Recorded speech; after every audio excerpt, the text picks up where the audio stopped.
Donc on reprend. Alors, donc avant de reprendre, je vais déjà jeter un petit coup d'œil sur les questions.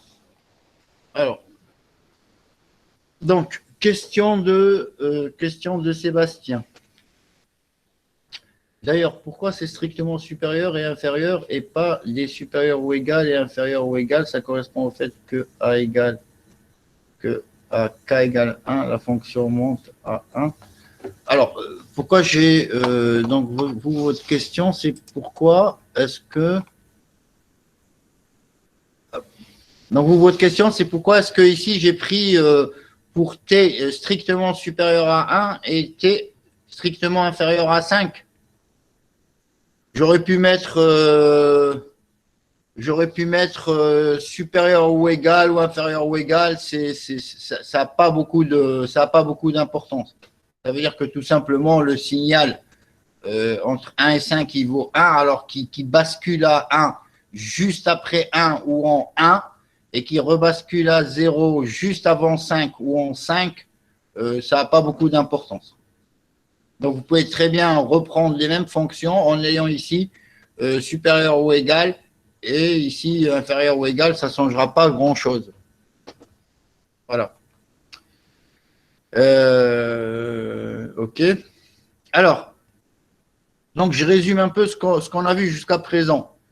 Donc, on est parti d'un circuit RC.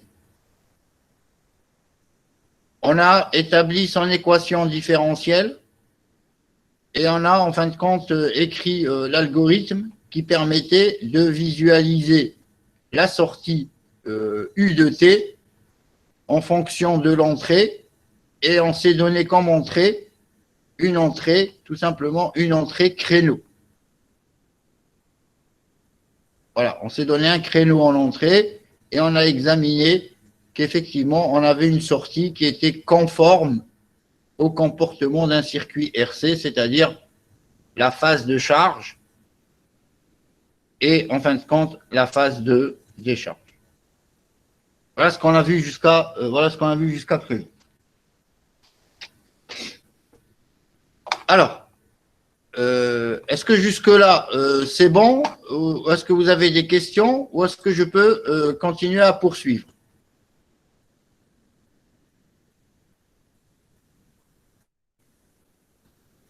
Aussi, question à but personnel. Peut-on faire une prédiction de vitesse ou de position dans un domaine en 3 dimensions avec la méthode d'Aitken? D'Aitken, d'abord. C'est pas Aitken, c'est Aitken. Attendez, là, vous me parlez de quoi, là? Vous êtes passé, comme on dit, vous êtes passé du coq à l'âne, là. Vous me parlez de quoi? Peut-on faire une prédiction de vitesse ou de position dans un domaine en 3 dimensions avec la méthode d'Aitken? Dans un domaine en 3 dimensions, ça veut dire qu'on va travailler avec des surfaces. Et est-ce qu'on peut faire de l'interpolation polynomiale sur des surfaces? Tout à fait, on peut faire ça, oui. On peut faire de l'interpolation polynomiale surfacique. Je ne sais pas si c'est ça votre question. Bon, par rapport à ce qu'on a vu jusqu'à présent, est-ce que c'est clair pour tout le monde? C'est comment on a, en fin de compte, simulé la charge et la décharge de notre circuit RC. Et est-ce que je peux poursuivre si vous n'avez pas de questions? On va se diriger vers les équations différentielles d'ordre supérieur à 1, du coup, là? Non, pas du tout. Là, mais je vais poursuivre maintenant l'exercice qu'on est en train de faire. On va maintenant aller un petit peu plus loin et on va regarder un peu ce qu'on nous propose de faire. On nous dit, voilà, donc quelle commande pour visualiser immédiatement 10 secondes, donc ça on l'a vu. Et maintenant, on va entrer dans quelque chose d'un peu plus précis, qui est le filtrage d'un signal bruité. Donc, on nous dit de simuler ce circuit qu'on vient de voir là, avec cette fois-ci une entrée E de T qui vaut 1 plus B de T, où B de T représente un signal de type bruit aléatoire. Donc maintenant, en fait, qu'est-ce qu'on va faire? On va dire, voilà, on a notre algorithme qui nous permet de trouver les tensions de sortie de notre circuit. Et est-ce que maintenant, au lieu d'injecter un signal d'entrée qui est tout simplement un créneau, que va-t-il se passer si je rentre un signal en créneau, comme celui-ci, auquel je rajoute des parasites? D'accord? Donc ça veut dire que quoi? Ça veut dire que tout simplement, je vais déjà dans un premier temps travailler avec, cette fois-ci, un signal. Alors on va le voir ici. Je vais donc maintenant prendre la tension d'entrée que j'avais tout à l'heure, qui était toute simple, donc un créneau, et je vais rajouter ce que l'on appelle du bruit, c'est-à-dire je vais rajouter un signal aléatoire sur ce signal-là qui est mon créneau. Donc, comment je vais rajouter un signal aléatoire pour simuler le bruit? Je vais utiliser ce que l'on appelle une fonction ronde. Est-ce que quelqu'un peut me dire ce que ça peut bien signifier? Ronde comme quoi? Ça vous fait rappeler quoi, le mot ronde? R-A-N-D. Exactement. Ronde comme random. Donc, ça veut dire que quoi? Ça veut dire que si je prenons par exemple, alors on va faire un petit aparté MATLAB qui est, à mon avis, très utile pour les futurs ingénieurs que vous serez dans 2 ans et demi à peu près. Alors, déjà, on va reprendre un peu les choses un peu plus basiques. Prenons un signal, par exemple, comme on va prendre une simple sinusoïde. On va dire, voilà, imaginons que je travaille avec sur une base de 5 secondes. Donc, je vais prendre le temps avec un pas de 0,01 jusqu'à 5. Voilà. Et je vais travailler, donc je vais créer un signal Y égal. Donc, on va dire que on est sur 5 secondes. Je vais prendre un signal de 1 Hertz. Donc, si je veux prendre un signal de 1 Hertz, ça veut dire que je vais prendre Y égale à sinus de 2 fois pi fois f de pi ft, donc 1 Hertz, de pi fois 1 fois t. Voilà. Et je vais déjà un peu visualiser ce signal-là. Donc, je vais faire un plot de t, virgule, y.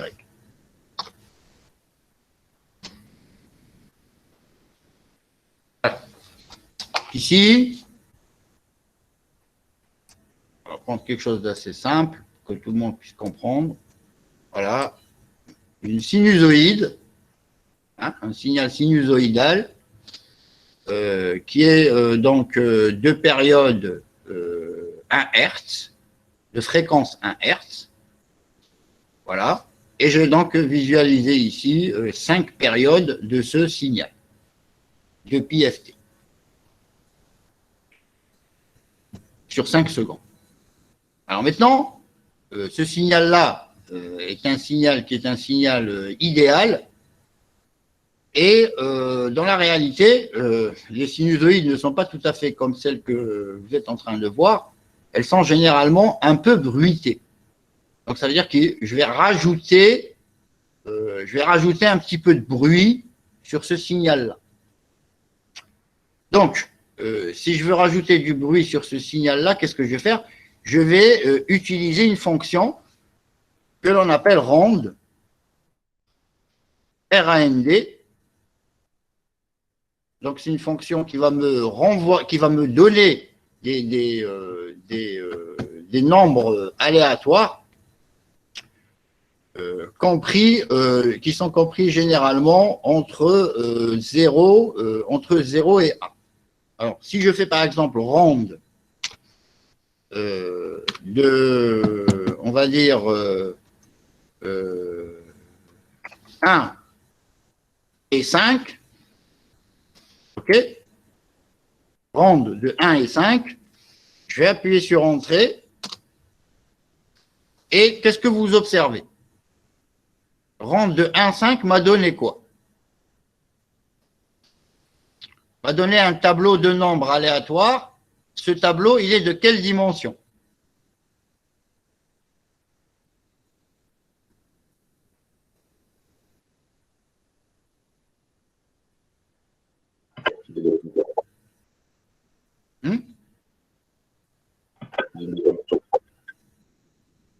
Ce tableau, il a combien de lignes, combien de colonnes?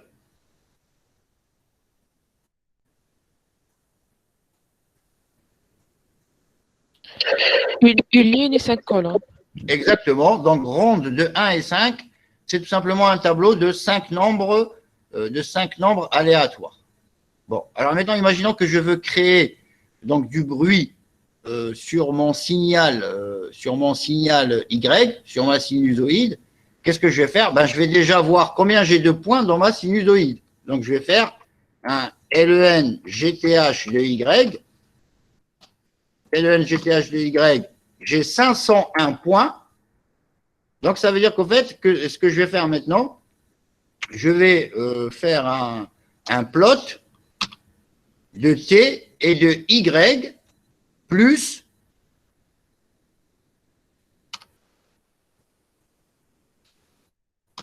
un RAND, c'est-à-dire que je vais rajouter 501 signaux bruit, donc 501 nombres aléatoires sur ce signal Y.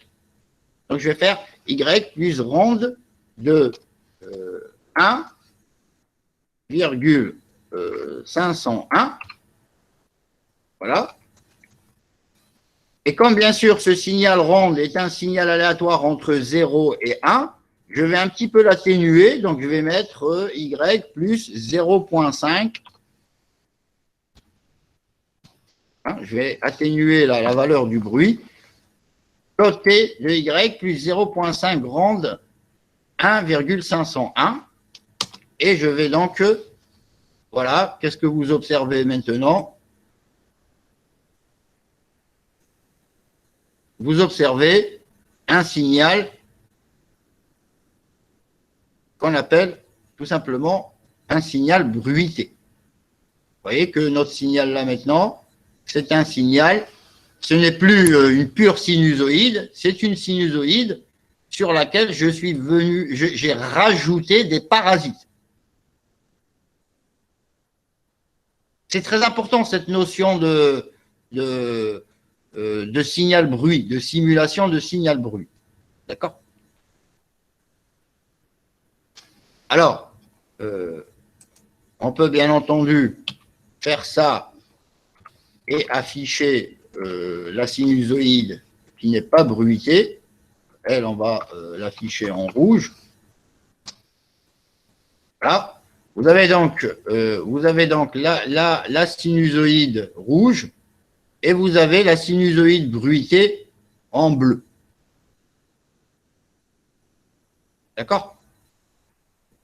Donc, c'est un petit peu ce que l'on va faire en fait dans ce TD là qu'on a commencé depuis tout à l'heure.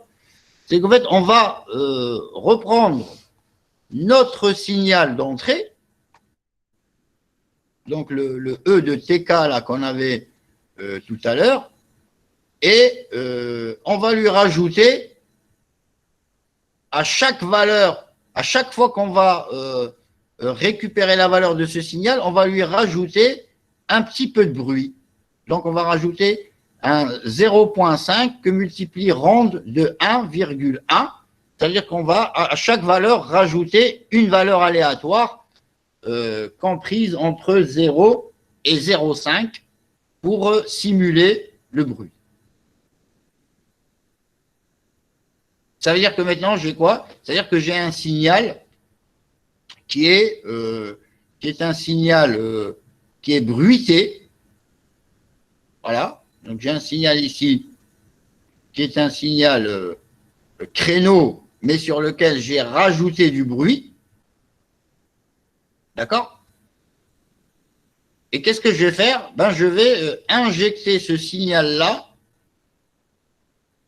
ce signal créneau qui est bruité, je vais l'injecter dans le circuit RC, donc dans notre circuit qui est là, et je devrais observer quoi? Ben, je devrais normalement observer un nettoyage de mon signal de sortie U de T. C'est-à-dire que mon signal U de T doit être égal, pas égal, mais il doit, ça doit être une version, on va dire, retardée de mon signal d'entrée, mais dont le bruit a été éliminé. Et c'est exactement ce que l'on va observer. Donc, quand on va regarder,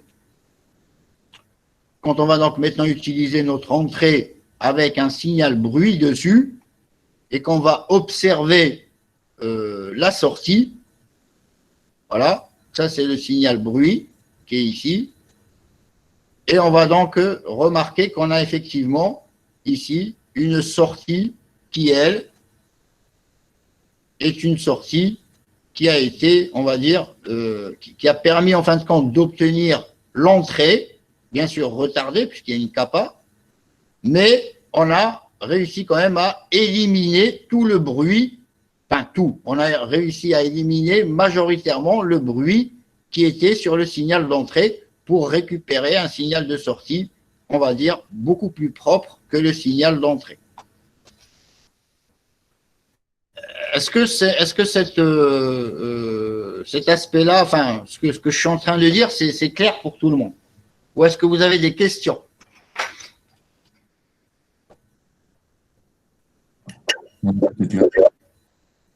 C'est bon? Donc là, en fin de compte, vous vous rendez compte d'une chose, c'est que le signal d'entrée qui est un créneau et qui est bruité, et qu'on arrive à observer un signal de sortie où le bruit a été éliminé, là, vous vous rendez compte que cette simulation-là, on ne peut pas, on ne peut la faire que si on implémente une résolution numérique de notre équation différentielle. Ça veut dire que quoi? Ça veut dire que si, par exemple, je reprends les exemples pédagogiques que vous avez eus en classe de première, terminale, classe prépa sur le circuit RC, il aurait été impossible de pouvoir traiter un signal créneau qui serait bruité. Pourquoi? Parce que d'abord, le signal créneau qui est bruité est un signal qui n'a plus d'équation analytique, puisque je rajoute par définition un signal aléatoire sur un signal constant. Et la seconde chose, c'est que, étant donné que notre signal d'entrée est maintenant un signal qui varie dans le temps, puisqu'il y a du bruit dessus, ben je n'aurais pas pu le traiter de manière analytique, puisque je ne sais pas résoudre des équations du premier ordre où j'ai une tension d'entrée qui est variable dans le temps. Voilà. Donc voilà déjà l'un des avantages de pouvoir traiter notre problème avec une approche numérique.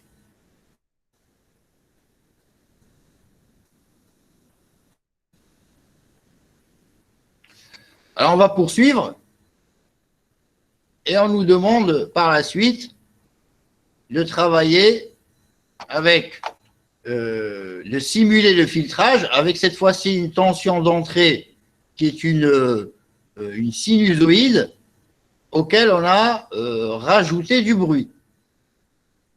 Voilà. Donc là, c'est pareil. Qu'est-ce qu'on va faire? On va reprendre notre signal d'entrée, qui était donc un signal créneau, et on va, au lieu d'avoir cette fois-ci un créneau, on va avoir une sinusoïde sur laquelle on va rajouter du bruit. Donc, on va avoir cette fois-ci un y égale à sinus de tk plus 0,5 fois une quantité aléatoire. Et pareil, on va donc afficher le résultat de notre signal de sortie. Voilà donc ici notre signal d'entrée. Donc, on a fait rentrer dans notre circuit une sinusoïde bruitée. Vous voyez bien qu'elle est bruitée ici. Et qu'est-ce qu'on observe? Et qu'est-ce qu'on va observer en sortie? Ben, on va observer en sortie, on va observer un nettoyage de ce signal-là. C'est-à-dire que tout ce bruit que vous voyez ici, il a été éliminé. Et est-ce que quelqu'un peut me réexpliquer pourquoi est-ce que le circuit RC a éliminé ce bruit? Est-ce que quelqu'un peut me redonner cette explication qu'on a déjà donnée au début de ce TD? Est-ce qu'on a enlevé la partie ronde?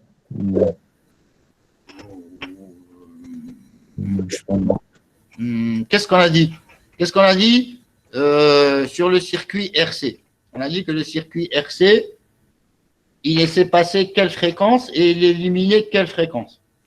Les basses fréquences, il laissait passer. Voilà, donc il laisse passer les basses fréquences. C'est-à-dire qu'il laisse passer la basse fréquence, qui est ici, et il a éliminé les hautes fréquences, qui sont, elles, une composante du bruit. D'accord? Ouais. Ben voilà, ben, c'est exactement ce que l'on arrive à simuler numériquement. On voit bien que, effectivement, le signal rouge que vous avez ici est un signal qui est composé d'une basse fréquence, c'est-à-dire un signal qui varie peu dans le temps, avec un signal qui varie très vite dans le temps, qui est donc le bruit. Et quand on a injecté ce signal rouge que vous avez ici dans le circuit RC, ben le circuit RC, il a éliminé les hautes fréquences pour ne laisser sortir que les basses fréquences, c'est-à-dire le signal bleu que vous avez là. C'est dû à quoi le déphasage, monsieur? Et le déphasage est lié au fait que ce soit un circuit RC. Ouais. Donc, souvenez-vous que lorsque vous faites les diagrammes de Bode avec les circuits RC, vous avez un diagramme de déphasage. Ah, d'accord. Qui est lié aux caractéristiques du circuit RC. Oui, ça c'est vrai, ça j'en suis conscient. Ce qui est en rouge, ça reste la tension d'entrée, et ce qui est en bleu, ça reste la tension de sortie. Exactement. Donc, ok, ouais, c'est pour ça. Donc, faites cette simulation-là d'un signal bruité, du débruitage d'un signal à l'aide d'un circuit RC, cette simulation-là n'est possible que si l'on adopte l'approche numérique que je vous ai, qu'on a vu là dans ce TD. Voilà. Donc, je ne sais plus qui c'est ce matin qui posait des questions, mais quelle est l'utilité de cette approche numérique? Alors voilà l'utilité, ça vous permet de simuler la réalité physique des circuits. Alors, encore un point qui va être abordé dans ce TD, qui est quand même qui est un TD qui est très très intéressant, puisque c'est des choses que vous n'allez pas trouver, c'est des choses que vous n'allez pas trouver sur Internet ou sur des livres qui traitent de la méthode de l'air. On prend encore cette fois-ci un signal E de T qui est composé d'une sinus, donc sinus de T, basse fréquence, sinus de 100 fois T, donc un signal à haute fréquence, et auquel on a rajouté du bruit. Donc ça veut dire qu'en fin de compte, on a maintenant affaire à un signal E de T qui est basse fréquence, plus haute fréquence, plus bruit. Donc si je rentre ce signal-là dans mon circuit RC, qu'est-ce que je vais observer en sortie? Si je prends ce signal-là. Il y aura un bruit un peu plus élevé. Je peux répondre. Il y aura un bruit un peu plus élevé. Non.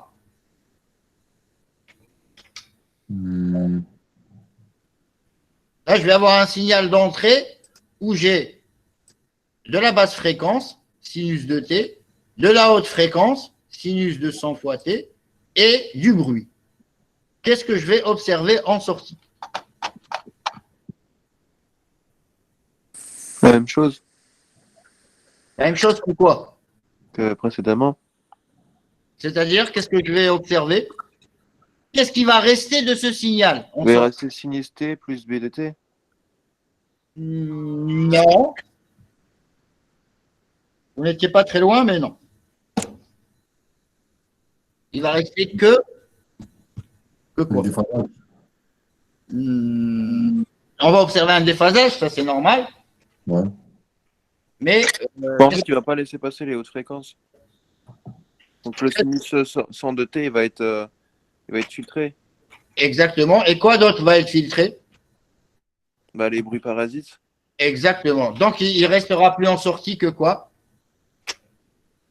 Sinus T. Exactement. Donc si maintenant on injecte ce qu'on vient de dire, voilà, le signal rouge que vous avez ici, c'est un signal qui contient de la basse fréquence, de la haute fréquence et du bruit. Et qu'est-ce qu'on va observer en sortie?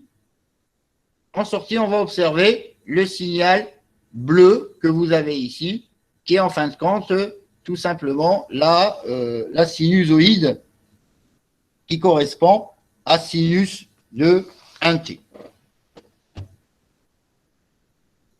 Et donc là, vous comprenez maintenant toute l'utilité de ce circuit RC, c'est qu'en réalité, il va permettre de filtrer, donc il va laisser passer que les basses fréquences, on le voit bien ici, le bleu, il va éliminer les hautes fréquences et il va éliminer le bruit.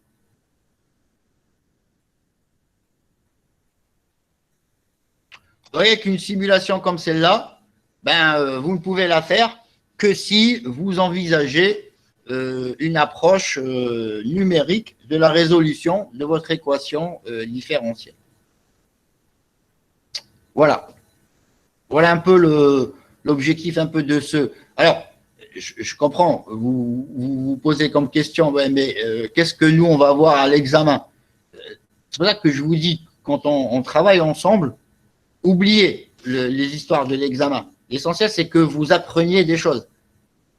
Qu'est-ce que vous avez? Est-ce que quelqu'un peut me résumer ce qu'on a appris maintenant dans ce TD? Voilà. Avec ce qu'on a vu là. Sachant que je vais vous le mettre à la fin du cours et je vous l'enverrai. Quelqu'un peut nous faire un résumé?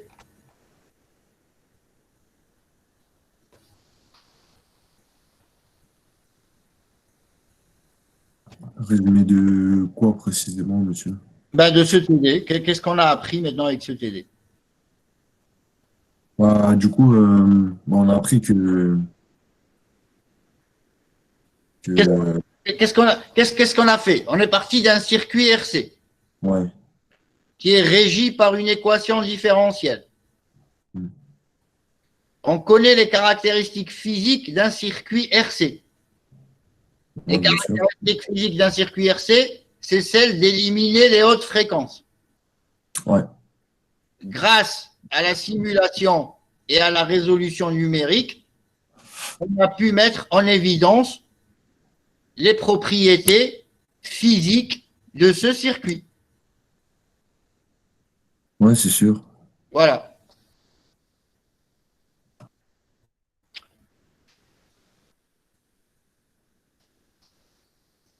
Alors, on va poursuivre encore un petit peu sur les applications, parce que je pense que c'est un point qui est important.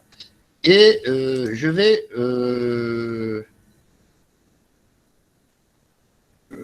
vais reprendre, voilà, je vais reprendre ici. On va parler maintenant d'une autre application qui est très intéressante et que j'avais mis au point parce que tout simplement je voulais montrer l'utilité de la résolution numérique d'équations différentielles. Donc j'ai fait on va travailler dessus là tout de suite. Alors, voilà, très bien. Est-ce que parmi vous, il y a des... alors, attends, je vais juste... Voilà. Est-ce que parmi vous, il y a des gens qui ont un passé, enfin, je veux dire, qui viennent de DUT type génie électrique, des choses comme ça? Oui, non? Personne? Bon, ok. Bon, monsieur, moi, non. Moi, particulièrement, moi, j'ai fait génie mécanique, DUT génie mécanique. Donc, je ne connais rien à ça. Vous avez fait génie mécanique. Oui, monsieur. D'accord, moi je parle de génie électrique. DUT, c'est quoi GIM? GIM, c'est quoi? Mécatronique. Génie industriel et maintenance, d'accord. Ok. Bon, alors, donc maintenant je vous repose la question à tous. Est-ce que vous avez tous déjà, est-ce que vous savez tous ce que c'est qu'une diode? Ça permet de manier le courant, monsieur Diode. Ça permet de faire quoi? Ça permet de manier le courant qui passe. Basiquement, c'est quoi le comportement d'une diode? Une diode, c'est quoi? C'est un composant électronique qui va laisser passer le courant dans un sens et qui va le bloquer dans l'autre sens. Voilà. Façon globale. Exactement. C'est ça ce que c'est que basiquement une diode. Donc ça veut dire que quand je vous présente par exemple un circuit, donc comme celui-ci, est-ce que j'ai mis mon truc? Ça. Check. Voilà. Quand vous voyez un circuit comme celui-ci, qu'est-ce qu'il y a dans ce circuit déjà? On va un petit peu récapituler parce que vous êtes quand même censé connaître un minimum de choses en électricité, en électronique. Qu'est-ce que vous reconnaissez ici? Diode. Une diode. Et ça, c'est quoi? Une résistance et un condensateur en parallèle. Un résistant composant parallèle. Très bien. Est-ce que parmi vous, quelqu'un peut me dire à quoi sert ce circuit-là? Quelle est la fonctionnalité de ce circuit? Est-ce que parmi vous, il y a des gens qui ont une idée? À faire contourner le courant, non? Le faire changer de sens. Non.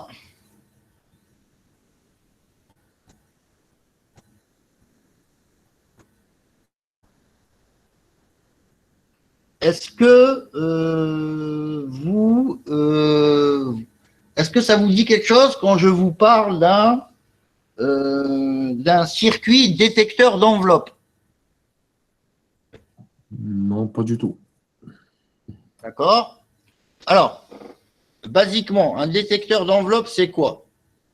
Donc, si on prend, je vais faire ici un schéma. Voilà. Ça, c'est un signal. Voilà un signal. Et ce signal-là, quand on dit qu'on va détecter l'enveloppe de ce signal, ça veut dire qu'en réalité, on va ça veut dire qu'en réalité, qu'est-ce qu'on va faire? On va récupérer le signal qui rejoint les maximums locaux de ce signal. C'est-à-dire qu'on va récupérer ce qu'on appelle l'enveloppe du signal. Ça veut dire l'enveloppe du signal.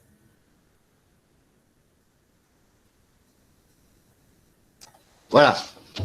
Ça s'appelle un détecteur d'enveloppe. C'est-à-dire, on le récupère du signal, c'est un genre de filtrage où on ne récupère du signal que les maxima locaux de ce signal. Mais ça, c'est un signal bruité, monsieur.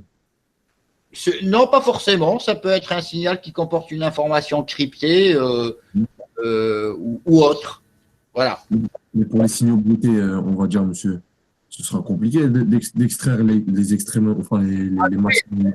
Exactement. Donc, qu'est-ce qu'on va faire si j'ai affaire à un signal bruité? Je vais d'abord le débruiter. Ouais. Et après, je vais faire une détection d'enveloppe. Ok, ouais. D'accord? Donc, je vais d'abord faire une phase de filtrage et après, je vais faire une phase de détection d'enveloppe. Ok. Donc, en fin de compte, ce circuit-là qui va nous permettre de faire de la détection d'enveloppe, je suis en train de vous présenter ça, c'est juste pour que vous compreniez que sans les mathématiques appliquées, il y a plein de choses qu'on ne peut pas résoudre.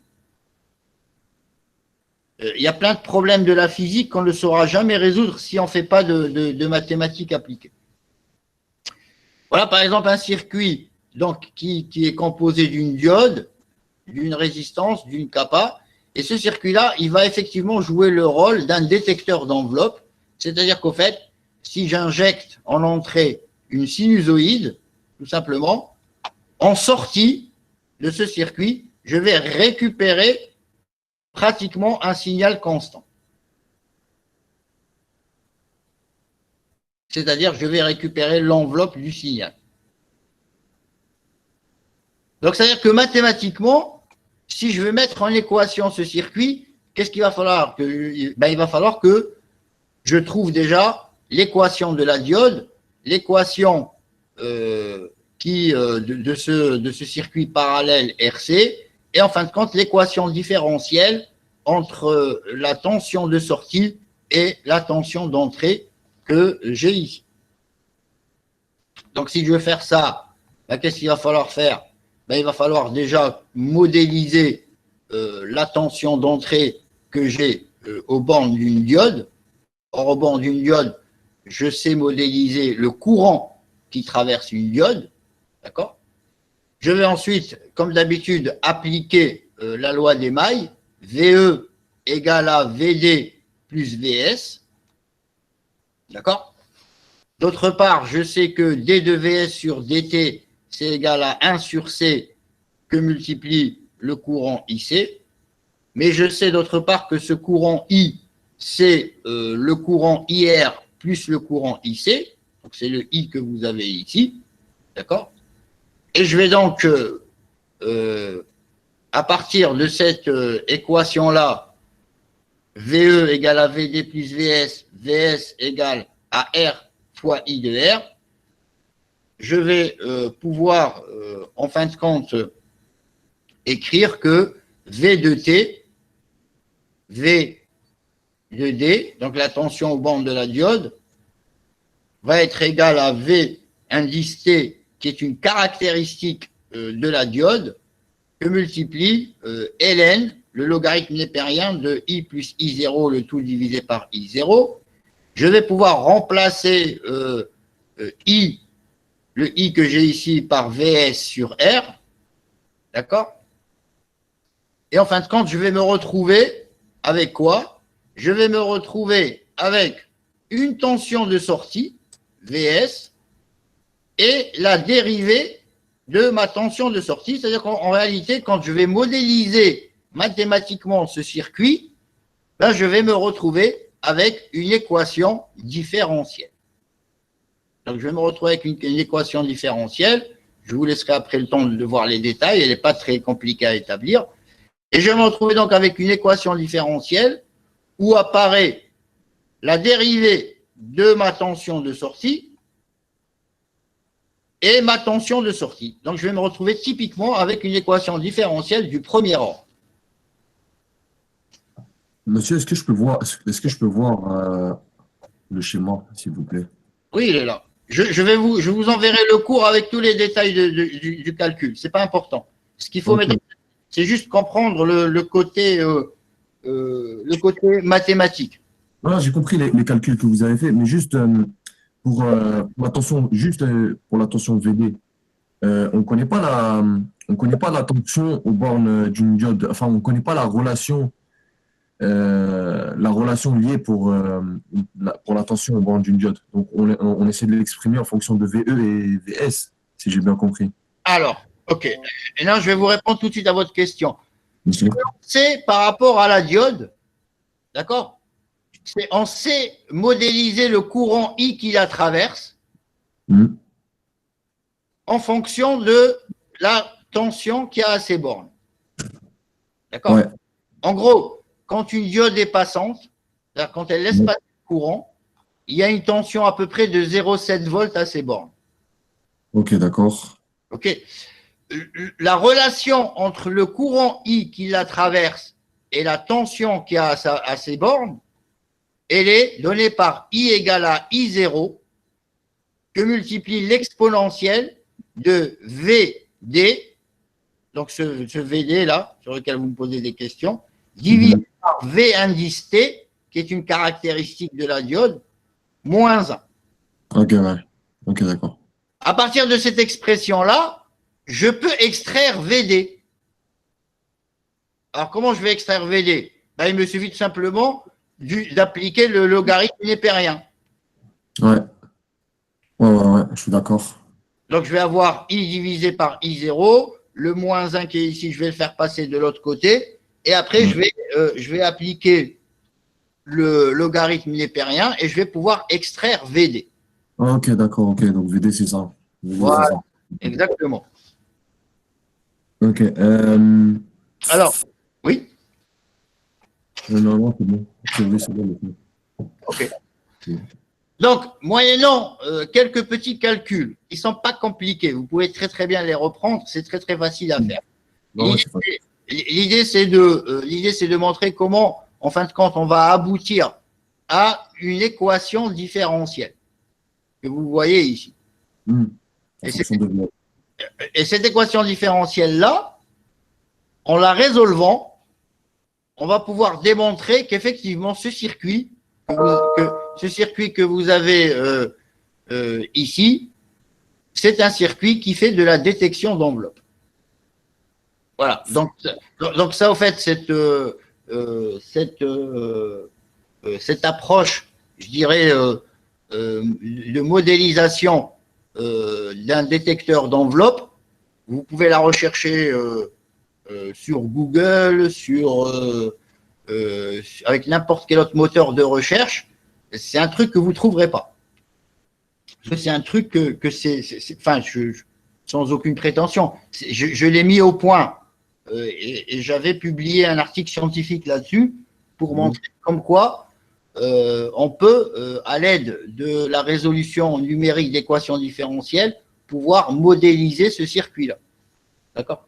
Donc, prédire son comportement. Après, je me suis dit, ça serait bien que je partage ça avec mes étudiants. C'est pour ça que faut pas vous inquiéter, hein, je ne vais pas vous poser ça à l'examen. C'est juste que je vous donne un peu une application de ce que pourrait être la résolution numérique d'équations différentielles. D'accord? Donc, voilà, faut pas vous inquiétez pas, vous allez vous dire, oula, ils vont nous poser des trucs comme ça. C'est pas l'objectif. L'objectif, c'est de vous donner juste un peu un aperçu de la partie applicative. Donc, qu'est-ce qui va se passer? On va résoudre avec la méthode d'Euler cette équation différentielle que vous avez ici. Et lorsqu'on va simuler lorsqu'on va simuler avec les différentes caractéristiques, l'équation différentielle, vous êtes normalement tous maintenant capables de pouvoir comprendre tout ce code-là. Là, on va se rendre compte que, effectivement, si j'injecte dans ce circuit un signal qui varie, comme celui que j'ai mis là, voilà, en sortie du circuit, je vais bien pouvoir récupérer ce que l'on appelle l'enveloppe du signal, c'est-à-dire le signal bleu que vous avez là. Voilà. Ah, ça me dit quelque chose, monsieur, finalement. Alors, la détection d'enveloppe, c'est... c'est... On peut l'avoir déjà vu. Alors, je vais vous...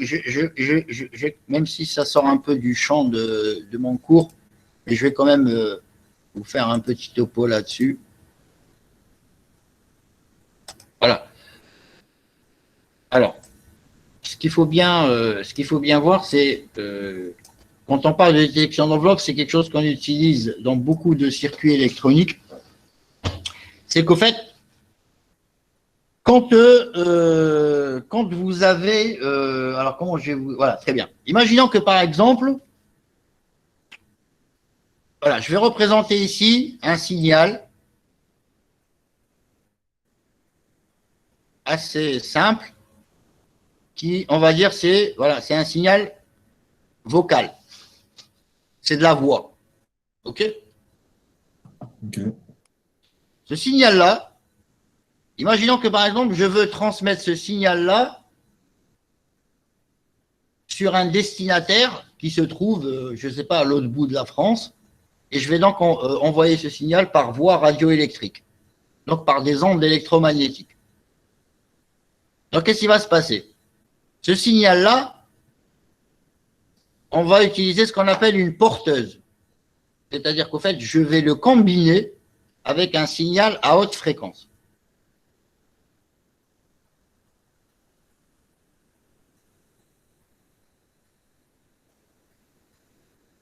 Je vais le combiner avec un signal à haute fréquence et je vais pouvoir le transmettre à travers une antenne. Alors, pourquoi est-ce que je suis obligé de le combiner avec un signal à haute fréquence? Parce que si je veux pouvoir le transmettre à travers une antenne qui a des petites dimensions, je suis obligé d'utiliser un signal à haute fréquence, le rouge. Donc, qu'est-ce que je vais faire? Je vais transmettre le signal rouge. Et quand le signal rouge va arriver chez le destinataire, qu'est-ce qu'il va faire le destinataire? Il va devoir récupérer ces points-là. Donc, il va faire ce que l'on appelle une détection d'enveloppe. Voilà. Voilà un peu l'utilité de ce type de circuit. Ça s'appelle un détecteur d'enveloppe.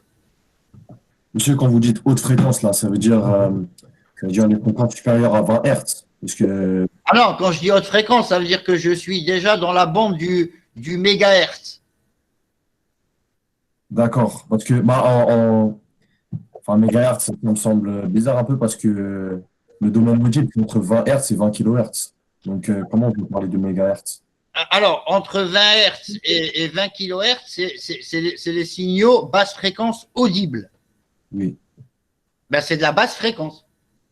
Par exemple, si vous prenez, quand vous prenez par exemple votre téléphone portable, donc votre téléphone portable, il vous permet de communiquer avec des gens.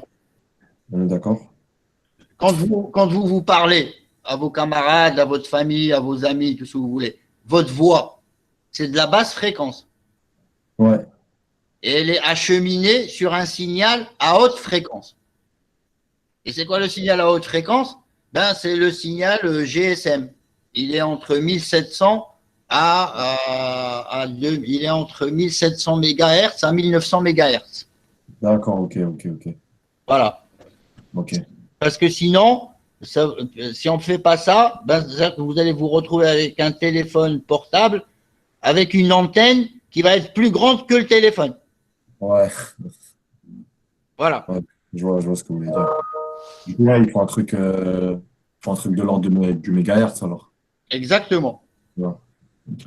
Et là, par exemple, maintenant, quand on va, on va petit à petit travailler sur la bande, la 5G. Vous entendez parler un peu à droite, à gauche de la 5G. La Ouais, 5G, ben, en fait, avec la 5G, on va pouvoir faire des communications à très très haut débit avec des antennes super miniaturisées. Plus la fréquence est élevée et plus l'antenne est petite. Plus la fréquence est basse et plus l'antenne est grande. C'est pour ça qu'avant, quand vous regardez, si vous avez les radios d'il y a quelques années, il y avait une antenne qu'on tirait. Ouais. Hein, et vous prenez les radios, vous avez une antenne que vous tirez parce que simplement c'était des radios qui travaillaient sur des gammes de fréquences pas très élevées. Donc il fallait une antenne très grande. Voilà. Voilà un petit peu pour le côté maintenant, je dirais applicatif. Et on va maintenant, bien entendu, rebasculer sur notre cours. Donc,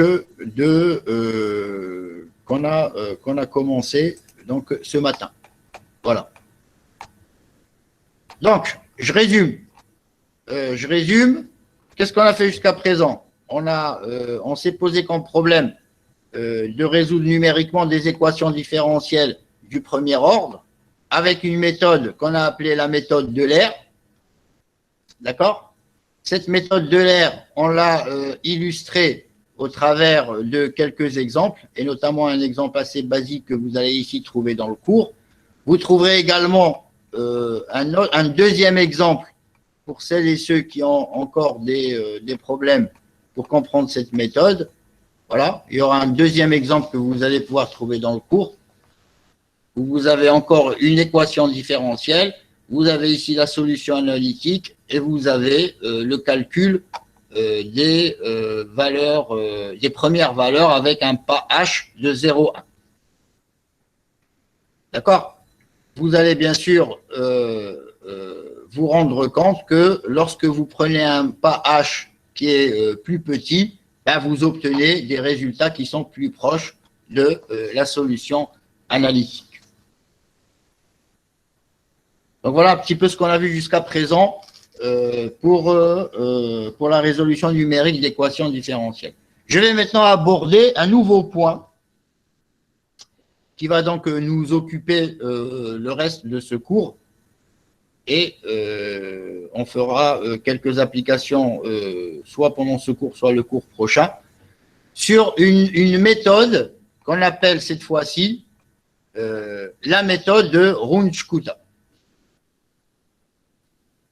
Donc, jusqu'à présent, qu'est-ce qu'on a vu? On a vu ce que l'on appelle la méthode d'Euler. Donc, la méthode d'Euler, c'est tout simplement une méthode où je connais un point, je sais calculer la dérivée de ce point, c'est-à-dire la pente de cette tangente, et à partir donc de la pente de cette tangente, qui est donc donnée par la dérivée, je peux estimer un accroissement que je rajoute au point que je connais pour prédire le point que je ne connais pas. Donc cette méthode-là, celle qui est illustrée ici, c'est la méthode, donc ça au fait, c'est la méthode d'Euler. Ça c'est la méthode d'Euler qu'on a vue jusqu'à présent. Méthode d'Euler. Quel est le problème avec cette méthode? Elle est trop coûteuse. Non, le problème de cette méthode, c'est qu'elle n'est pas très précise. Vous voyez bien que quand, par exemple, je connais un point Y indice K à l'instant TK et que je veux prédire le point à l'instant K plus 1 c'est-à-dire y de k plus 1, ben, avec la méthode de l'air, j'arrive à obtenir une estimation, mais j'ai un grand écart par rapport au point réel. D'accord? C'est-à-dire que la méthode de l'air s'avère ne pas être très précise. Donc, qu'est-ce qui s'est passé? Étant donné que cette méthode-là n'est pas précise, alors, on s'est intéressé, et notamment les deux mathématiciens dont je vous ai parlé au premier cours, Runge et Kuta, se sont intéressés à une méthode un peu plus sophistiquée que la méthode de l'air et qu'on appelle la méthode de Runge-Kuta d'ordre 2. Alors, la méthode de Runge-Kuta d'ordre 2, c'est une méthode qui va se servir de la méthode de l'air et qui va l'améliorer pour obtenir des résultats un peu plus précis. Donc, comment est-ce qu'elle marche? Première des choses que l'on fait avec la méthode de Runge-Kuta d'ordre 2, c'est de calculer cet accroissement alpha. Donc, comment je calcule l'accroissement alpha? Exactement comme on l'a fait jusqu'à présent, c'est-à-dire que je vais prendre la dérivée en YKTK et je vais multiplier cette dérivée par H pour obtenir alpha. Donc, alpha, c'est la barre rouge. Je vais zoomer un peu plus ici. Voilà. Donc, ça, c'est alpha, c'est-à-dire la barre rouge qui est représentée ici sur ce schéma. Ça, c'est alpha.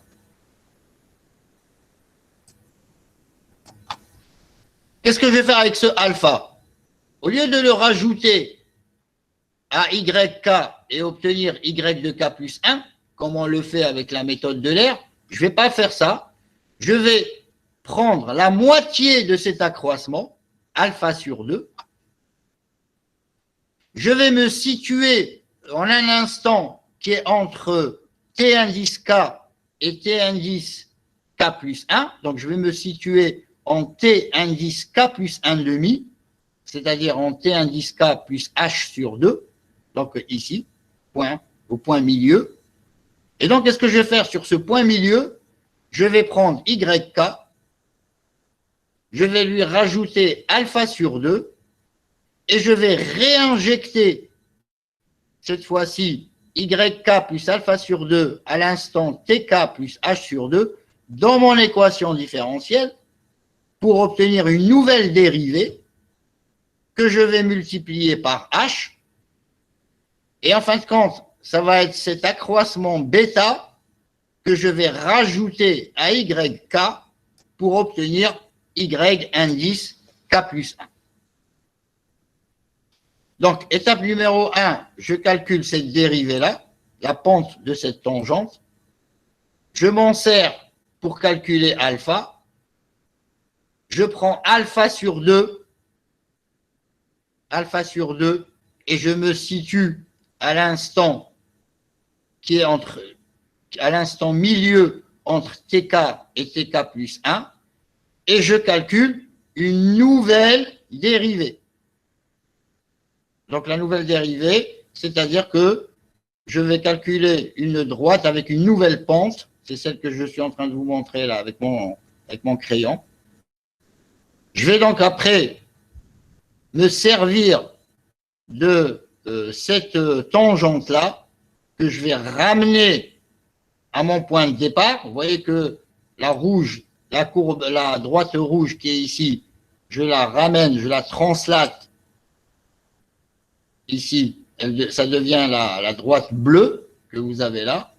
Et à partir de là, qu'est-ce que je fais? Ben, je vais calculer un nouvel accroissement qui est l'accroissement bêta. Vous voyez que l'accroissement bêta, quand je vais le rajouter à YK, ça va me rapprocher beaucoup mieux du point que je recherche que l'accroissement alpha. Donc, accroissement alpha, accroissement bêta, pour obtenir quelque chose de beaucoup plus précis. Et donc ici, Y de K plus 1 égale à Y indice K plus bêta. Comment je calcule bêta? Ben, je le calcule à partir de alpha.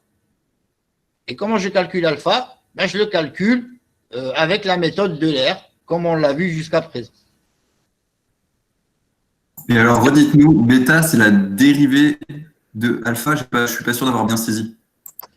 Bêta, c'est un accroissement que j'obtiens en multipliant un taux d'accroissement, c'est-à-dire une dérivée, par h. D'accord. Et cette nouvelle dérivée, comment je la calcule? Au lieu de me situer au point YK TK, ici, hein, le YK, il est à ce niveau-là. Au lieu de me situer au point YK TK, je me situe au point YK plus alpha sur 2 à l'instant T indice K plus 1 demi, c'est-à-dire à l'instant milieu. Je me situe ici.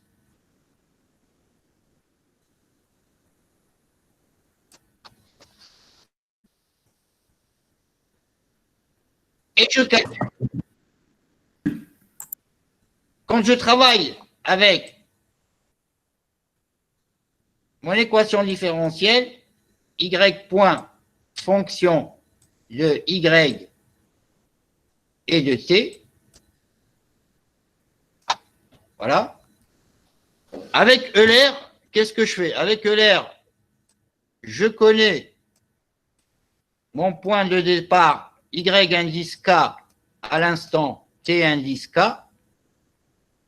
Et qu'est-ce que je fais avec ça? Je calcule un accroissement alpha qui est égal à h, je multiplie f de y indice k à l'instant tk. Est-ce que ça, c'est clair pour vous? Pour moi, c'est clair, monsieur, mais Attendez, F2. je suis en train de voir avec je ne sais plus qui m'a posé la question. Ça, c'est clair pour vous, le calcul de alpha? Oui. Très bien. Maintenant, qu'est-ce que je fais avec ce alpha? Je vais l'utiliser pour calculer un accroissement bêta. Comment? Ben, je vais reprendre mon pas h. Je vais reprendre l'équation de ma dérivée. Et sauf que cette fois-ci, je ne vais plus me situer en y indice k à l'instant tk. Je vais me situer en y indice k plus alpha sur 2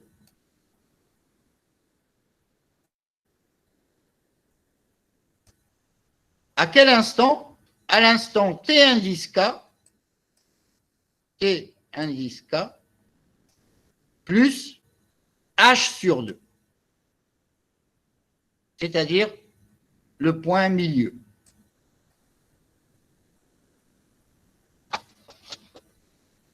Et c'est ce deuxième accroissement, c'est pour ça qu'on appelle ça la méthode Ronde-Scuta d'ordre 2, c'est ce deuxième accroissement que je vais utiliser pour mettre à jour YK et obtenir Y de K plus 1. Quand vous dites d'ordre 2, monsieur, c'est pas une équation différentielle. D'ordre 2, c'est. Quand je dis d'ordre 2, ça veut dire qu'au fait, j'utilise deux accroissements. Un premier accroissement alpha qui me sert pour calculer un deuxième accroissement bêta. D'accord, ok. C'est ça Qui lui va me servir pour trouver l'estimation finale de mon point. Ok. Alors pourquoi est-ce qu'on parle d'ordre 2? Parce que il y a la méthode de Ronde-Scuta d'ordre 4. C'est pour ça que s'il y a des choses que vous ne comprenez pas déjà là avec l'ordre 2, ça serait bien qu'on l'éclaircisse avant de passer à l'ordre 4. On pourra faire une application avec l'ordre 2? Oui, tout à fait. On peut faire une application même tout de suite avec l'ordre 2. Donc, en résumé, l'ordre 2, je calcule un premier accroissement, alpha. Celui-ci, je sais le faire, c'est la méthode de l'air. Il n'est pas très précis. Donc, qu'est-ce que je fais? J'en calcule un deuxième en me servant de ce premier. Vous voyez que le alpha qui est ici, je vais le retrouver là. Et je vais me situer non plus en T indice K, mais en T indice K plus H sur 2, c'est-à-dire en T indice K plus 1,5.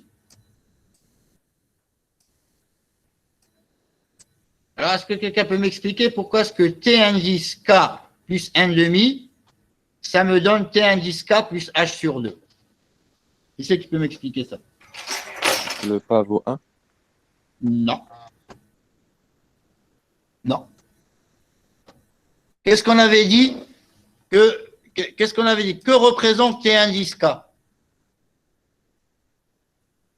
Ça représente quel temps réel?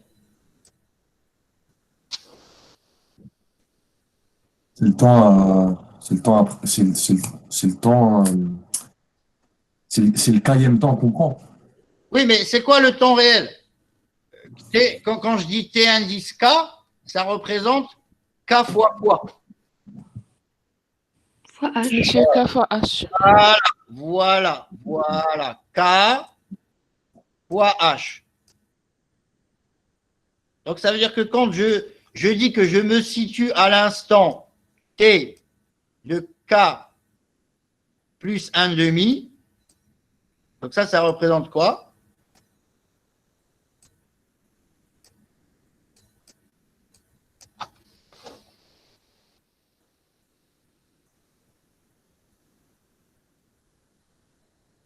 Et c'est une question de logique, hein. C'est K plus 1,5 fois H. Voilà, tout simplement. Donc ici, ça fait K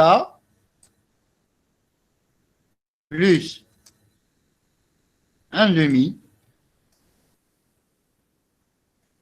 fois H. Qui est donc égal à quoi? À K fois H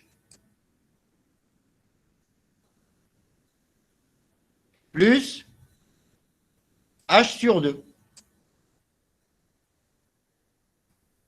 Et K fois H, c'est quoi? On l'a vu là, à l'instant. C'est T indice K. Donc, c'est T indice K plus H sur 2.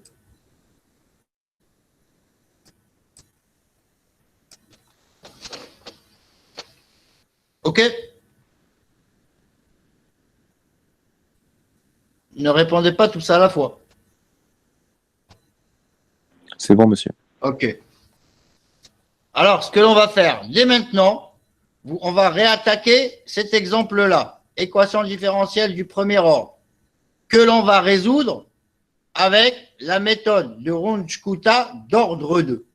Donc, vous me calculez tous Y indice 1 et Y indice 2 par la méthode que j'appellerai dorénavant la méthode RK2. RK2.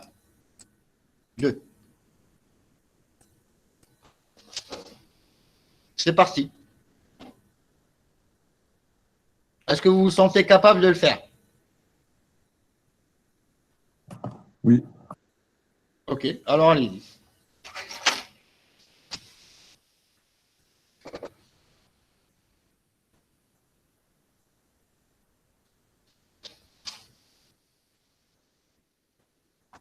Donc là, comment on va faire? Calcul alpha, d'abord. Donc, pour faire les choses, on va dire proprement, pour pas vous embrouiller. Il faut toujours poser. Qu'est-ce qu'on me demande? On me demande. Alors je fais avec vous le premier pour que les choses, voilà, pour faire les choses proprement. Donc, qu'est-ce qu'on me demande? On me demande de trouver Y indice 1 avec la méthode de RK2. OK? Donc, je vais dire que Y indice 1, c'est égal à Y indice combien? 0 plus H fois. plus bêta 1 plus bêta 0. Puisqu'on me dit que la méthode de Ronde-Shkuta d'ordre 2 va consister à rajouter à Y0 un accroissement bêta 0. Ouais, c'est vrai. D'accord? Donc, je vais écrire. Là, il faut avoir un peu de méthode et il faut se discipliner dans l'écriture pour pas pas faire d'abord d'erreurs et pour pas écrire n'importe quoi. Donc, Y indice 1, c'est Y indice 0 plus bêta 0. Très bien. On me dit que ce bêta 0, comment je vais le calculer? Ben, on me dit que c'est H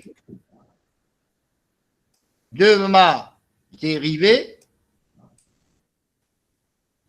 en Y0 plus alpha 0 sur 2.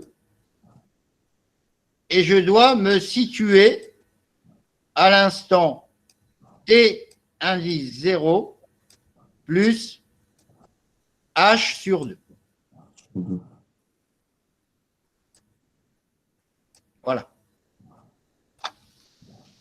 Arrivé ici, je me dis, OK, bon, ça veut dire que quoi? Ça veut dire que si je veux connaître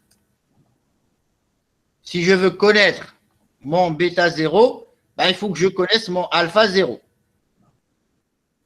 Alors, qu'est-ce que je fais? Je viens là, je dis, OK, très bien, ben, bon, alpha 0, lui, il est égal à H, F, tout simplement, en Y0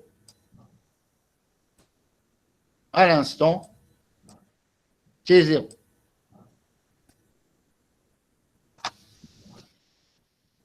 Donc, une fois que j'ai calculé mon alpha 0, je le réinjecte ici.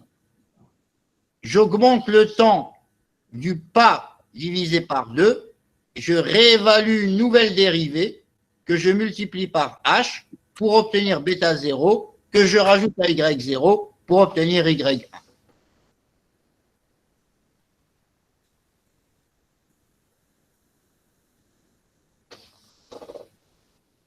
Donc, à vous maintenant d'appliquer ce calcul, de me calculer Y1 et de me calculer également Y2. Voilà. Et une fois que vous avez maîtrisé le calcul à la main de la méthode RK2, ben, il ne vous restera plus qu'à réfléchir pour reprendre l'algorithme de l'air et de le modifier pour le rendre algorithme RK2.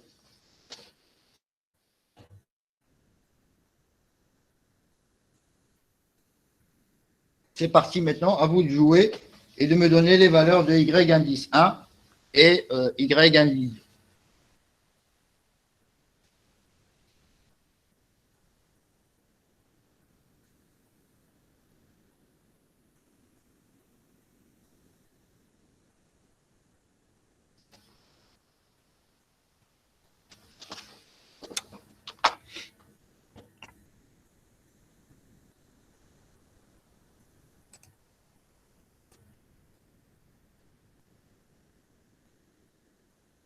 Sachant que votre équation différentielle, c'est y' égale à 1 plus t moins y. Avec y indice 0 qui est égal à 1. Monsieur, justement, c'est quoi le. Je sais pas si j'ai bien suivi. C'est quoi le f de y0, t0, justement? Le f de y0, t0, ça va me donner la dérivée de y à l'instant 0. Ok. Ok, d'accord. Quand je dis comment je vais connaître la dérivée de y à l'instant k, donc que j'appelle y.k, ben, je sais que cette dérivée-là va m'être donnée par l'équation différentielle qui est une fonction de y indice k TK. Ouais, ouais.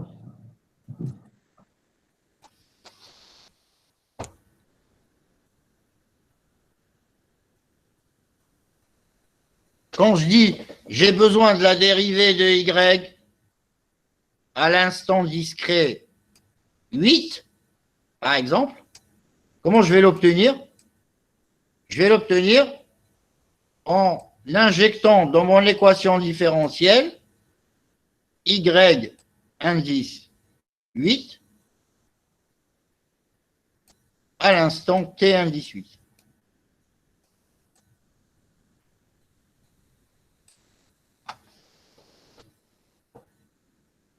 Voilà.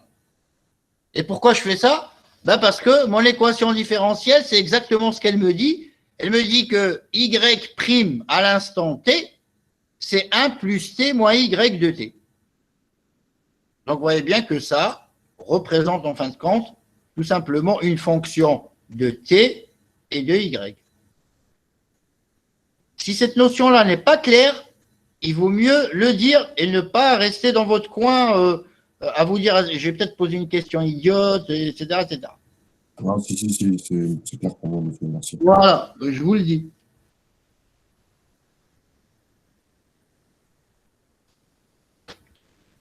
Parce que expliquer ces notions-là, ça ne relève pas non plus d'une grande complexité, mais quand on est en face à face, ça va. Mais quand on est à distance, ça peut ne pas être très clair.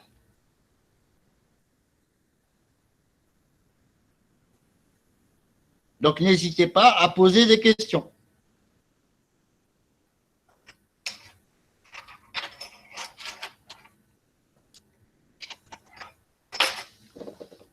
Ok. On a de combien, monsieur, déjà? H égal à combien? J'ai pas compris.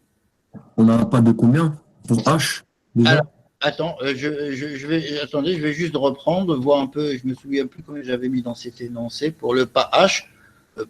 Prenez 0, prenez 0,2. 0,2, ok. Voilà, prenez un pas de 0,2.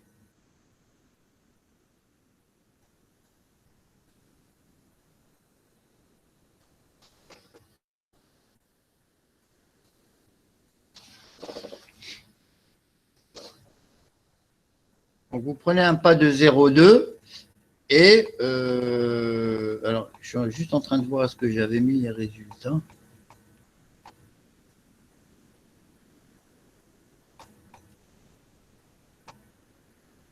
D'accord.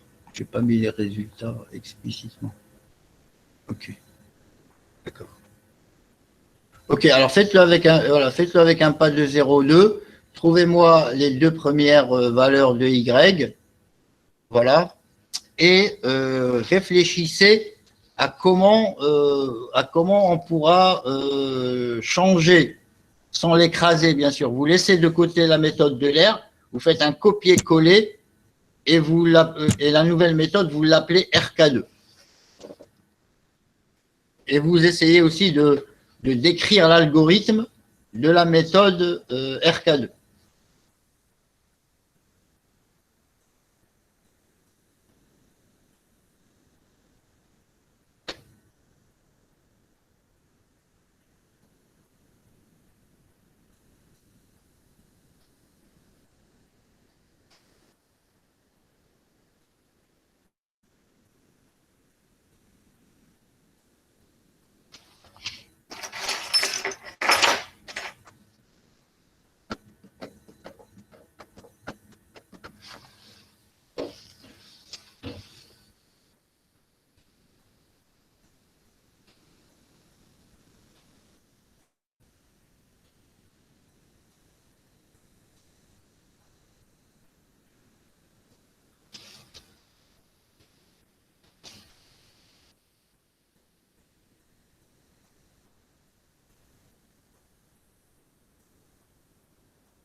Alors ici, si on regarde ce que vous allez trouver dans le cours, donc ici j'ai écrit alpha, donc qui est h de f y 4 tk.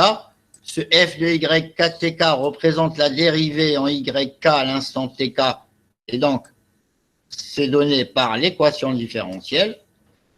Bêta, lui, c'est hf de yk plus alpha sur 2 à l'instant t indice k plus h sur 2.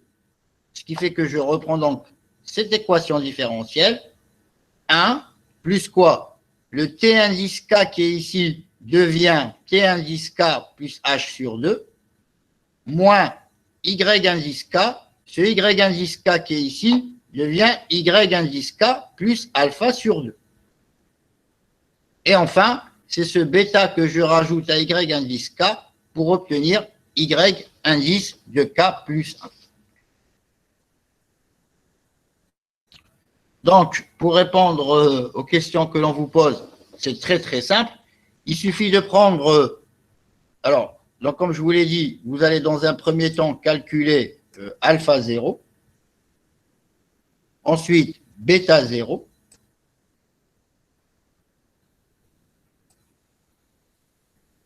voilà, et à partir de là, vous allez pouvoir calculer y indice 1. Vous allez ensuite vous servir, bien entendu, de ce y indice 1 pour pouvoir calculer alpha 1, bêta 1,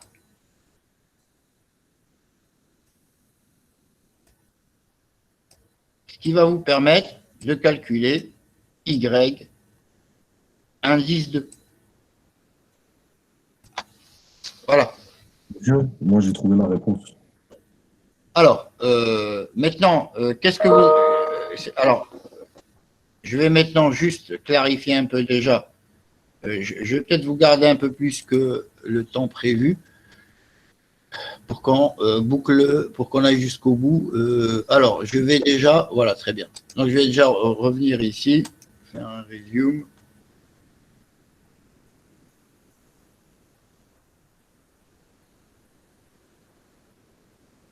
Je vais déjà vous donner les valeurs exactes de ce que vous devez trouver. OK. Alors, donc, je vais déjà reprendre ici. Je vais déjà reprendre ici la bonne fonction. Donc, la bonne fonction, c'est...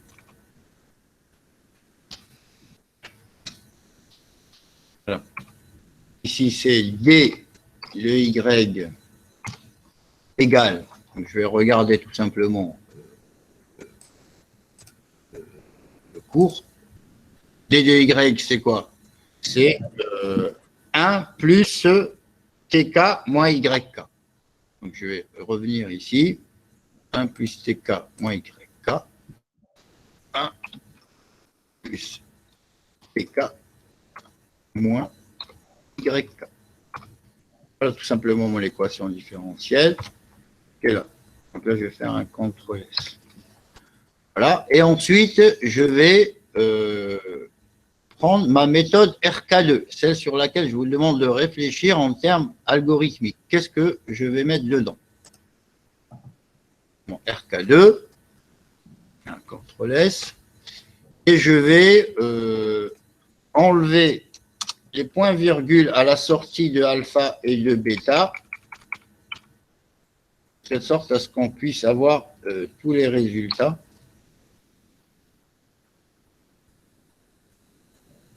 Voilà, je fais un CTRL-S ici, et je vais lancer mon RK2 avec un pas, on a dit, de 0,2, d'accord? 0,2, 1, et bien entendu, K, je ne l'ai pas, alors là il va mettre une erreur, mais c'est pas grave, je vais le redéfinir.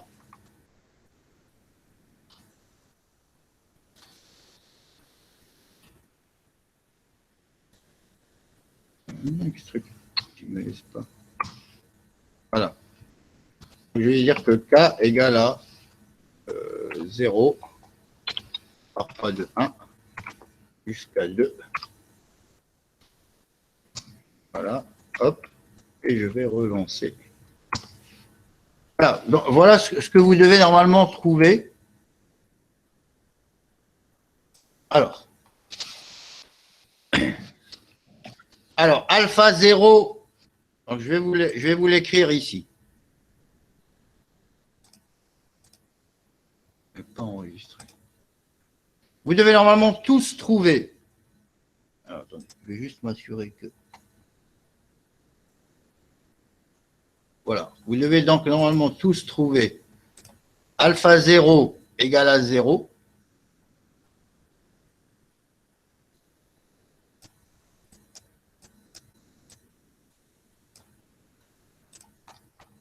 Bêta 0 égale à 0,020.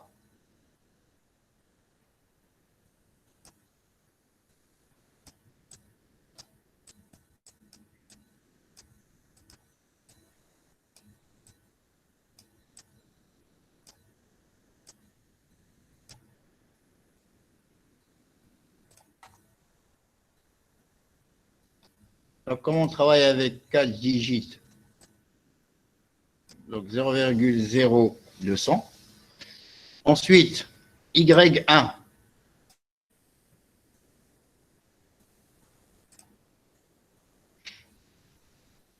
Y1. Y1, moi j'ai trouvé 51 sur 50, monsieur.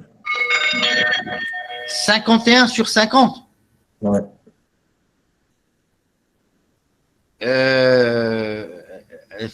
Ça me paraît un peu. Normalement, vous devez tous trouver 1,0200. Ouais, c'est ça. Bah, c'est ça, hein. 51 divisé par 50. Pas de problème. Alors.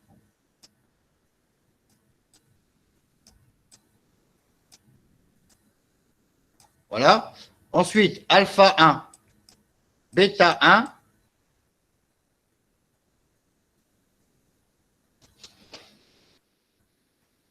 Et Y2. Alpha 1, vous devez normalement trouver 0,0360.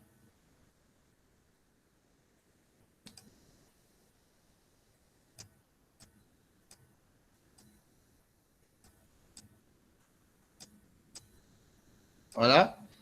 Et bêta 1, vous devez trouver 0,0524. Qui c'est qui a trouvé ça?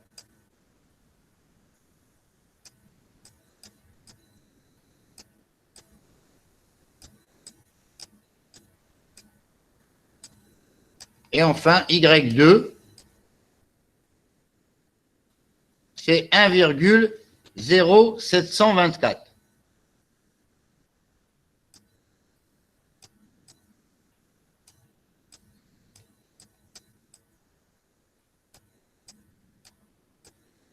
Voilà les résultats que vous devez trouver.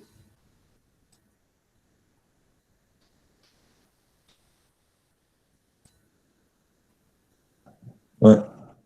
Moi j'ai trouvé pareil. C'est bon? Voilà. Donc, une fois que vous avez trouvé ces résultats-là, vous réfléchissez à l'algorithme, c'est-à-dire qu'est-ce que je dois compléter à partir de l'algorithme de l'air pour obtenir l'algorithme de RK2.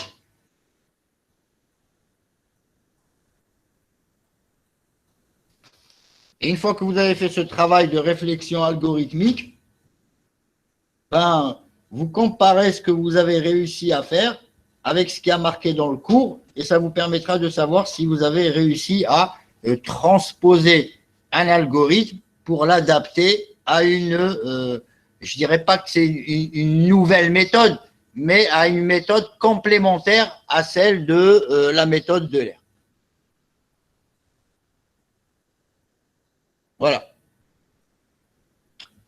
Est-ce que vous avez des questions? Oui. Je vous écoute. On On aura, pour les partiels, monsieur, on aura jusqu'à quel chapitre? Enfin, c'est jusqu'à quel thème exactement qu'on doit réviser? Alors, donc, pour les partiels, je voulais, parce que je voulais un petit peu on n'a pas trop eu le temps d'en parler aujourd'hui, mais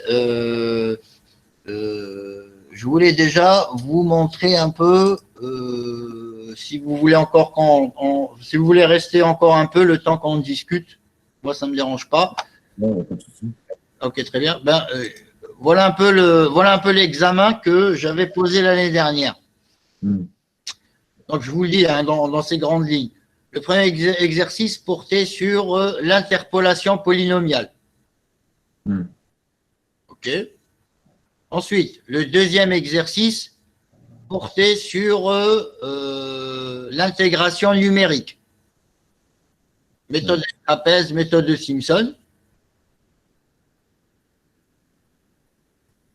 Troisième exercice, équation différentielle. Équation différentielle, méthode d'Euler pour la partie 1. Et sur la partie 2, méthode RK2. Voilà. Ok.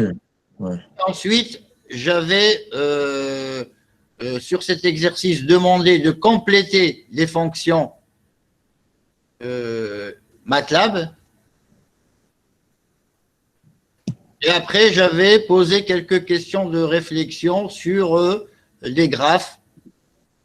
Qu'est-ce qu'on obtiendrait? Est-ce qu'on obtiendrait cette forme plutôt qu'une autre? Voilà. Et en fin de compte, j'avais donné un exercice bonus dans lequel je demandais aux étudiants d'analyser un petit morceau de code, de m'expliquer ce que fait la fonction et qu'est-ce qu'on obtiendrait si on venait à appeler cette fonction avec des arguments auxquels on aura donné des valeurs. Ça, c'est un truc qu'ils n'ont pas vu lors du programme précédemment, monsieur. C'est cette question bonus. Oui, qu'est-ce qu'elle a? Ça porte sur un truc qu'ils n'ont pas vu. Non, ça porte tout simplement sur une petite analyse de code. Donc, parce qu'il y a des gens qui sont toujours plus à l'aise, que d'autres, et ceux qui sont capables de comprendre un morceau de code, ils peuvent toujours avoir 3 points de plus. C'est toujours ça à gagner. Voilà. Ok. Est-ce qu'une mauvaise réponse nous soustrait des points? Non. Non. Donc, encore une fois, c'est pour ça que j'ai pas trop envie de. J'ai beaucoup hésité à vous montrer, parce que vous comprenez bien que cette année, je peux pas vous donner un examen comme ça exactement. Pas exactement, mais parce que déjà, c'est un truc qu'il va falloir que je conçois, puisque ça va être en ligne que vous allez le faire. Ouais, justement. Voilà. Mais c'est juste pour que vous ayez un peu une idée et que vous arrêtiez de stresser. On va faire comment, du coup, monsieur? On va pas écrire, du coup, lors du… Si, vous allez écrire, vous allez avoir des encarts, comme ça, vous allez pouvoir écrire. Ok, impeccable. Vous allez pouvoir cocher. Mais globalement, on va écrire sur notre feuille et ensuite joindre la photo au contrôle. Comment ça va se passer? Parce que écrire des fonctions… Non, vous n'allez pas écrire sur votre feuille. Vous allez écrire. Attendez, je vais vous montrer un exemple.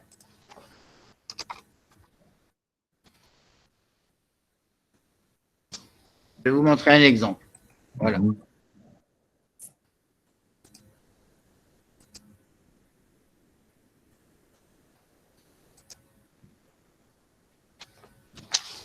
Alors.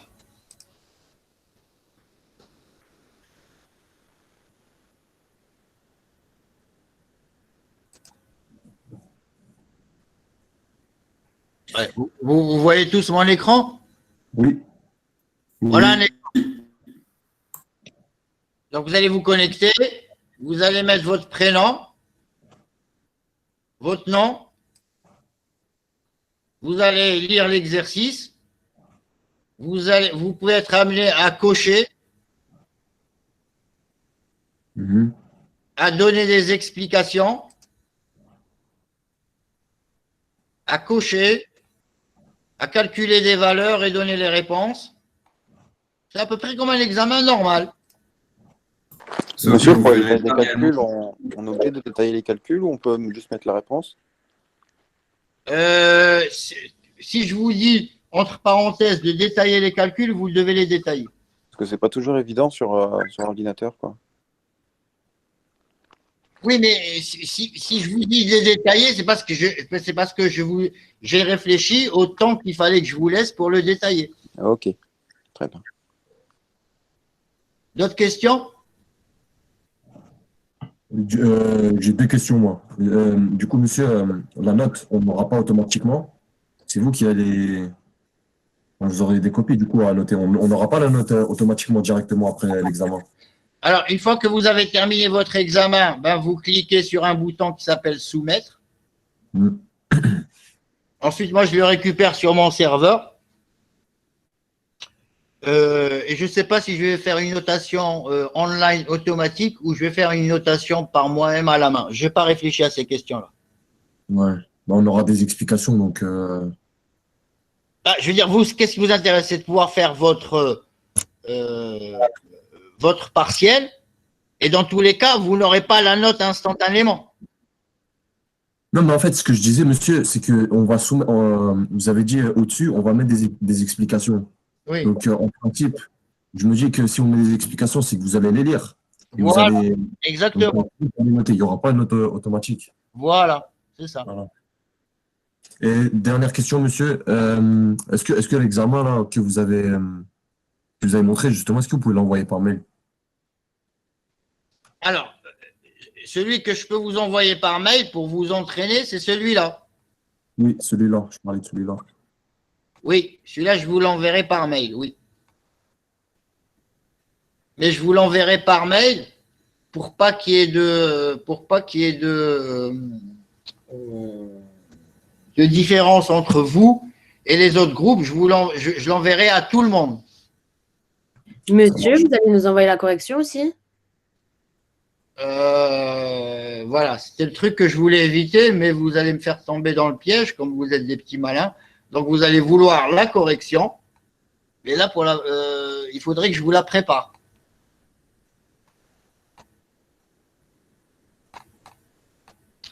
Donc, je vous le donne. Je vous l'enverrai donc après-demain, après-demain, après le cours avec les groupes 3-4. Et la semaine prochaine, je vous enverrai le corrigé. Mais encore une fois, le problème, c'est que je fais jamais d'habitude ça, mais bon, je le fais exceptionnellement cette année parce que je sais que vous êtes un peu stressé et tout ça. Et d'habitude, je fais pas ça. Je donne jamais l'examen de l'année passée. Parce que les étudiants pensent que l'examen qu'ils vont avoir va ressembler à celui-ci. C'est ça le problème.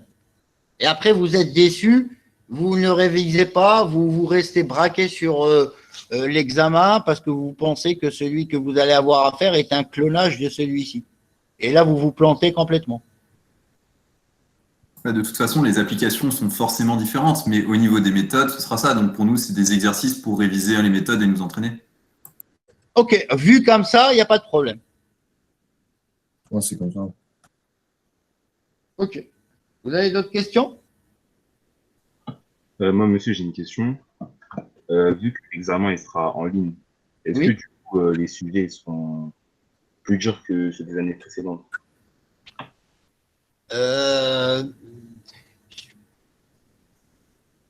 Non, il ne sera pas forcément plus dur que les années précédentes.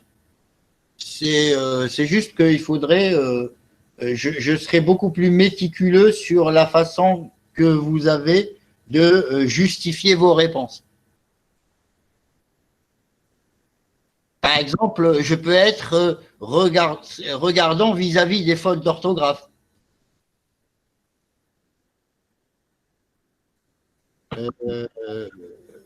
Voilà, si vous devez par exemple cocher une case, vous avez coché la bonne case, mais votre justification elle est bancale, ben vous aurez peut-être la moitié de la note. Oui, je vois. Ce qui me permet à moi, en fin de compte, d'atténuer les fraudes potentielles.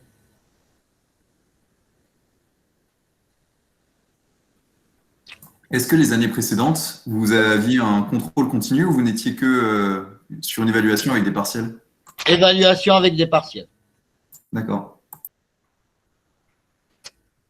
Pas de contrôle continu avec moi. Est-ce que vous avez une idée de quand est-ce qu'on va reprendre en présentiel? Ou si on va reprendre en présentiel? Je vous l'ai envoyé par mail la semaine dernière. Je vous ai dit que si tout se passe bien, on devrait le 1er mars se retrouver en présentiel. Après les vacances de février.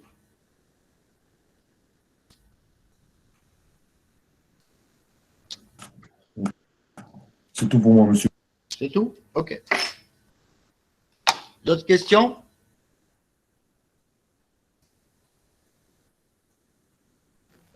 Non, pas de questions. Très bien. On peut arrêter le cours? Monsieur, bon appétit. Allez, au revoir.